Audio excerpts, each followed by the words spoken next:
जय माता दी। जय माँ चंडे वाली। जय माँ वैभव लक्ष्मी। आज मैं माँ वैभव लक्ष्मी व्रत कथा सुना रही हूँ। एक बड़ा उत्तम नगर था जिसकी जनसंख्या लगभग 20 लाख थी। बड़े लंबे लंबे बाजार, बड़ी सुंदर व भूषित दुकानें, ऊंचे ऊंचे मकान, बड़े सुंदर स्त्री पुरुष, बाल वृद्धों व नगर से शोभित था। सभी लोग एक दूसरे को की भलाई का ध्यान रखते थे। दिन में एक परोपकार अवश्य करते थे, एक दूसरे का सम्मान करते थे, अतिथि का सत्कार करते थे, साधु संतों को विश्राम देते थे। मधुर गायन वादन से दशो दिशाएं गूंजती थी। कुछ दिनों के बाद वातावरण बदलने लगा। लोग बेईमानी करने लगे, कम तोलने लगे, झूठ बोलने लगे। लोभी व बदमाश लोग गरीबों को लूटने लगे। डाकू लोग साधु संतों को सताने लगे। चारों ओर जुआ, शराब, चरस, लोग उसमें फंसने लगे। सट्टा, लॉटरी से वहां की सरकार और की आमदनी करने लगी। ऐसे बुरे वातावरण में किसी का भी सत्यानाश हो सकता था। इस नगर में जहाँ बदकार लोग रहते थे, वहाँ कुछ संतोषी, सात्विक, प्रगति वाले व्यक्ति भी रहते थे। कुछ पतिव्रता नारियां भी इस नगर की शोभा बढ़ाती थी। इनमें एवं सद्बुद्धि वाली सावित्री भी थी। सावित्री बड़ी सुखी थी। धन व धान्य से घर भरा पड़ा था। स्वर्ण रजत के आभूषण व सुंदर रेशमी वस्त्र सावित्री की सुंदरता बढ़ाते थे। सावित्री का पति भी कठोर परिश्रमी था। रात दिन व्यापार में मग्न रहता था, ईमानदारी से व्यवहार करता था, सदा प्रसन्न रहता था, किसी को नहीं सताता था। औषधालय व पाठशालाओं को दान देता था, गरीबों को मुफ्त भोजन बांटता था। कोई भी उसके पास पहुंच जाए तो वह उसकी अवश्य सुनता था। कुछ दिनों के बाद कुछ गलत लोगों से उसकी मित्रता हो गई। जुआ, शराब, चरस, गांजा में वैसा डूब गया कि धीरे धीरे घर का पूर्ण धन स्वाहा हो गया। आभूषण बिक गए तथा सुंदर वस्त्र सब फटने को आ गए। उनकी कुसंगति में फंस कर बेचारी सवित्री का पति अब भिखारी के रूप में आ गया। शराब के लिए सवित्री को मारने पीटने लगा, बुरी बुरी गालियां देने लगा। सवित्री कमजोर हो गई, बीमार रहने लगी। उसका पति दवाएं भी लाकर ना देता था। घर के बर्तन भी गिरवी रखे जाने लगे। सवित्री बहुत दुखी रहने लगी। कभी ईश्वर को कोसती तो कभी देवी देवताओं को कोसती। कभी इनकी प्रार्थना करती, आंखें फाड़ फाड़ कर देखती, परंतु घर में कुछ भी दिखाई ना पड़ता। लक्ष्मी देवी बिल्कुल ही रूठ गई थी। एक दिन एक अधेड़ महिला उसके द्वार पर आई, जोर से पुकारा पुकारा, सवित्री देवी, सवित्री देवी। सवित्री देवी ने सोचा कि देखो तो कौन आवाज दे रहा है। घर में तो कुछ है नहीं, परंतु द्वार खोलकर देखने में क्या हानि है। जैसे ही सवित्री ने द्वार खोला, वृद्धा बोल पड़ी, सवित्री देवी क्या हाल है? अब लक्ष्मी जी के मंदिर में नहीं आती क्या? पहले तो रोज मंदिर में आती थी, अब क्या बीमार हो रही हो? वैसे तो बहुत कमजोर हो गई हो। सवित्री बोली, माता जी, अब आप मेरा हाल चाल पूछने आई हैं, तो आओ अंदर आकर बैठो। इस बोरी पर ही बैठ जाओ, और तो आपकी इस सेवा के योग्य कुछ है नहीं। वृद्धा ने कहा, कैसी बातें करती है सवित्री? ये मकान, दुकान, आभूषण, वस्त्र व ठाट बाट सब धरे रह जाते हैं जब ईश्वर का मृत्यु संदेश आता है। केवल सत्य व्यवहार व परोपकार ही मनुष्य के साथ जाते हैं। मैं समझ गई हूँ, तू बहुत दुखी है। तो कोई बात नहीं, जब वे दिन नहीं रहे तो ये दिन भी नहीं रहेंगे। तू चिंता मत कर, अपना दुख मुझसे प्रकट कर, तो ओ तेरा मन का बोझ हल्का होगा तथा कोई सुगम उपाय भी सूझ जाएगा। तब आंखों में आंसू भरकर बोली, माता जी क्या पूछती हो? घर में सब कुछ था, मकान, दुकान, वैभव, सुंदर वस्त्र आभूषण, नौकर चाकर इस घर की शोभा बढ़ाते थे। परंतु ये मेरे पति कुछ दुष्ट लोगों की संगति में पड़कर राजा से रंक बन गए हैं। रोजगार पट हो गया है, शराब उड़ने लगी है, जुआ घर में ही होने लगा है। तो माता जी सत्यानाश तो होना ही था, हो गया, अब कसर क्या है? अब भीख भी मांगने से नहीं मिलती है। वृद्धा बोली, सवित्री देवी रो मत, अपने आंसू पोंछो तथा फिर से लक्ष्मी जी के मंदिर में जाने लगो। तुम्हारे पास अगर कुछ भी चढ़ाने को नहीं है तो धन की माता के हाथ जोड़ सकती है। उनके पैर छूकर अपने माथे से तो लगा सकती है, फिर देखना सवित्री कि क्या से क्या हो जाता है। वृद्धा फिर बोली, देख पुत्री, जाने कितने रंग राजा बन गए, जाने कितने गरीब सेठ साहूकार बन गए, कितने रोगी निरोग हो गए, कितने व्यसनी अपने बुरे व्यसनों से मुक्ति पा गए। पुत्री तू चिंता मत कर, नित्य एक बार मंदिर में आकर धन की देवी माँ लक्ष्मी जी के दर्शन कर। ऐसा करने से तेरा कष्ट दूर होगा। फिर जब मिलेगी तो मैं तुझे माँ लक्ष्मी के व्रत पूजा व उपासना बतलाऊंगी।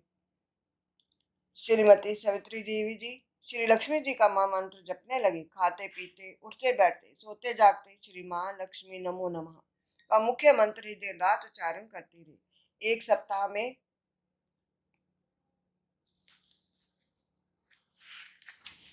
ही उसके पति एक आलस से दूर हो गया तथा वह प्रसन्नता से कार्य करने लगा। उसके मित्र मित्र भी इधर उधर हो गए तथा जुआ व शराब आदि के लिए समय ही ना रहा। उसकी आमदनी बढ़ने लगी, घर में सुख सामग्री आने लगी, साग भाजी मिर्च मसाले घी अचार के भोजन बनने लगे तथा भर पेट रोटी पुनः मिलने लगी। एक दिन उसके पति ने पूछा कि सवित्री, अब तो हम सुखी रहने लगे हैं, पहले तो हम बहुत दुख उठाते थे, ये क्या प्रभु की माया हो गई है? किसी ने जादू से तो ऐसा नहीं कर दिया। अब तो देखो मैं तुम्हें ना गाली देता हूँ ना मारपीट करता हूँ। एकदम समय बदल गया है, पता नहीं क्या हो गया है। तुम तो मंदिर जाती रहती हो। तब सावित्री बोली, हाँ मैं मंदिर में जाती रहती हूँ और केवल तुम्हारे लिए ही जाती हूँ। एक दिन एक माता जी मेरे द्वार पर आ गई थी। मैंने उन्हें अंदर बुला लिया। तब उन्होंने मेरी व्यथा सुनकर मुझे माँ लक्ष्मी जी का ध्यान बतलाया और बोली कि तो इस श्री माँ लक्ष्मी सदा सहाय का मंत्र सदा जपती रहे। जब कुछ तेरे जीवन में सुधार दिखे तब मुझसे मिलना। मैं तुझे श्री लक्ष्मी जी की पूजा व उपासना भी बतलाऊंगी। उसका विधिवत करने से तेरे फिर वही दिन आ जाएंगे जैसे कि पहले सोने चांदी में खेला करती थी। ऐसा सुनकर सावित्री के पतिदेव बोले कि हे प्रेत में, तुमने श्री महामंत्र का जाप कर मेरे जीवन में बहुत सुधार ला दिए हैं।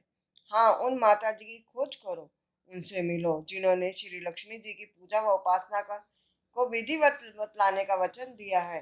तभी द्वार के द्वारों पर खटखट हुई।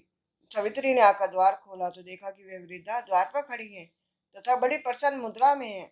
उसके पतिदेव ने भी द्वार की ओर देखा तो उसने देखा कि कोई वृद्धा बड़े सुंदर लाल वस्त्र पहने, माथे पे सोने का मुकुट लगाए, बड़ी प्रसन्नता से सावित्री से बातें कर रही है। इधर सावित्री ने उन माता जी के चरण छुए तथा उन्हें बाह पकड़कर अपने कमरे में ले आई। उन्हें चौकी पर डालकर प्रेम से बिठाया, शरबत बनाकर पिलाया। सावित्री को माता जी उसी पहनावे में दिख रही थी जैसे कि वे पहले द्वार पे आई थी। वृद्धा ने कहा, कहो सावित्री, अब तो तुम प्रसन्न हो ना? अब तो तुम निरोग भी दिख रही हो। लक्ष्मी जी का मंत्र जपती हो या नहीं? कहीं फिर तो नहीं भूल गई? सावित्री बोली, नहीं माता जी, मंत्र को कैसे भूल जाऊंगी? उसी महामंत्र के प्रभाव से तो हमारे संकट कटे हैं। अब तो बड़ी शांति है, सुख है। माता ने कहा, सावित्री देख, ये सब श्री लक्ष्मी जी की कृपा है।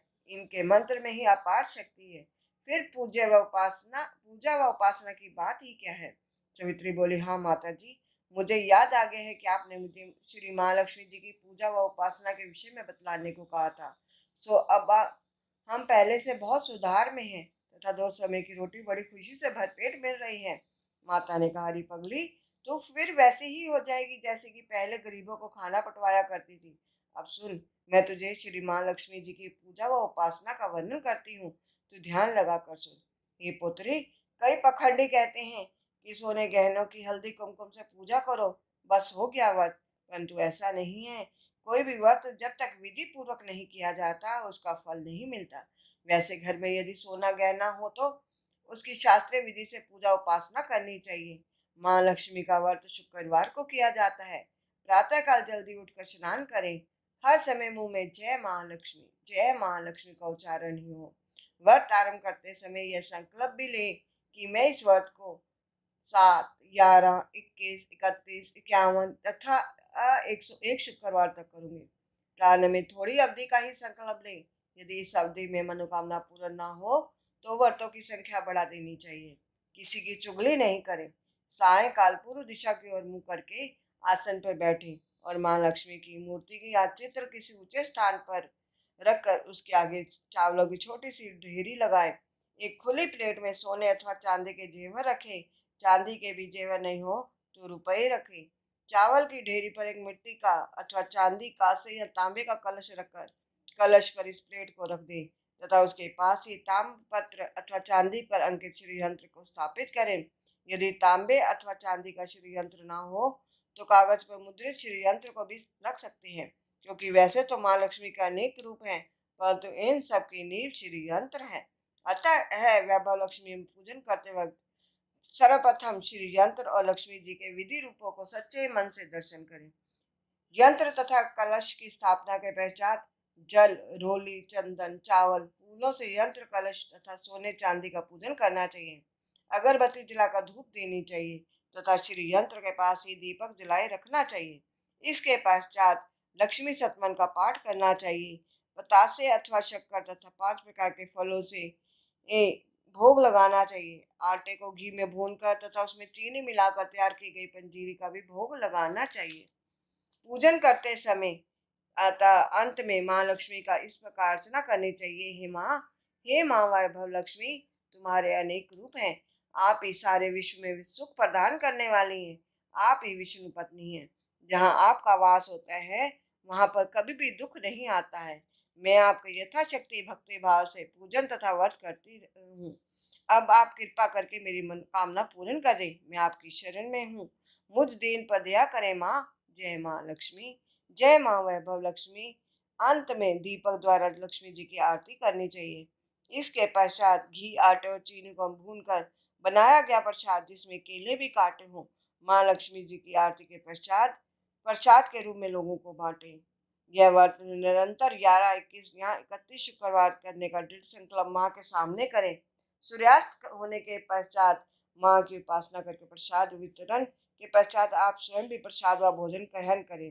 तत्पश्चात माँ के आगे रखे हुए गहनों व रुपयों को तिजोरी में रखें। वह कलश के पानी को तुलसी में डाल दें। वह चावल के दानों को पक्षियों में डालें। व्रत रखने वाले भक्तजन को यह जरूरी है कि यह व्रत कथा का पाठ करे व लोगों को भी कथा सुनाए। जय माँ वैभव लक्ष्मी माता रानी के